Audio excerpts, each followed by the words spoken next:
पता नहीं मुझे क्यों पता था कि तुम आओगे और तुम आ गए। मैं चाहता हूँ कि आप मुझे कोई डिसेंट या रिस्पेक्टफुल जॉब दें। ड्राइवर की पोजीशन खाली है, 25,000 रुपये तनख्वाह और 16 घंटे की नौकरी करनी होगी। सोच ले आसिम, हर माह 3 लाख में तेरी जिंदगी सफर सकती है। बस अपने ज़मीर का गला घोट दे।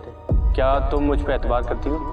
क्योंकि मैं एक नौकरी करने वाला हूँ जिसकी सैलरी बहुत ज़्यादा है। मैं रिश्तों में से सच को परखती हूँ। इस वक्त मेरे घर में क्या कर रहे हो?